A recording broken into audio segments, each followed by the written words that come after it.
tun da so bai san wata kaddara ba, bai bar aljanna dabba ba, so kaga bai bar dan adam ba.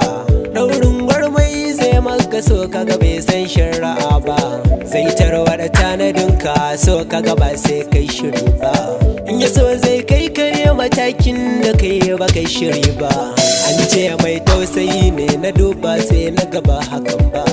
An ce sai mai kudin da ya rubuta bai haye ba. An ce sai tallakan a cikin sai riski kwafa, ashe so bai san kaddara ba. Yes, ban ma san hakan ba, wasa ba fada ba.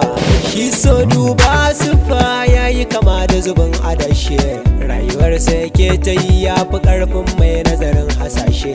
So ya kai matsayi wanda za mu kira shi gwani a ƙarshe. So ya iya tattali babu mai iya yin yanayin makwanshi. In ya doko tambura dole za ka ga duk an kewaye shi.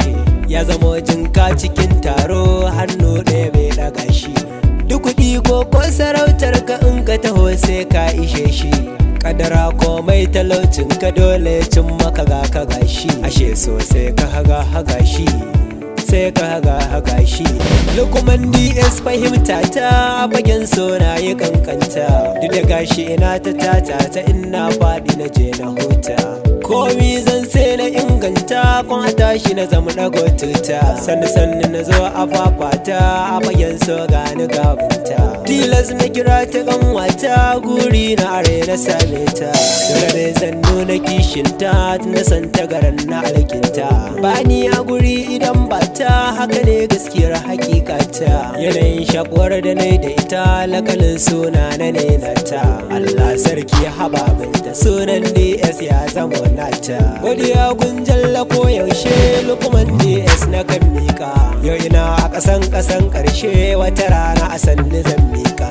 Maganar da nake a nan ƙarshe ni ina yi ɓangaren waka, komai ka gani akwai ƙarshe sanna a sanni zan taka. Furjin da nake a hasashe sana'ar giza bai wuce saka, zana ba ku tuwo cikin akushi kyan hali baya saman fuska. Kasuwar ga yau tana cushe gashi na zogun sayan warka, mutuwa ita za ta madashe dole sai ka zo wurin ɗauka, sai ka zo gurin ɗauka, tilas sai ka zo gurin ɗauka. Na kira a gare ku dangina kuma zauna da mu tattauna, rayuwar ga tana cikin barna zan so ku fahimci sharhina. Mutuwa ita ce asusuna alasa mu cika da aljanna, lamarin da ke cikin raina ya saka mini tausayin kaina. Ban san miza na tarda ba lahira a gurin makwancina, rikici kullum a ruhina kwalla a cikin idanuna. Yanayina yayi canjawa ba na iya gane komina, ba na iya gane komina. Flash on the mix.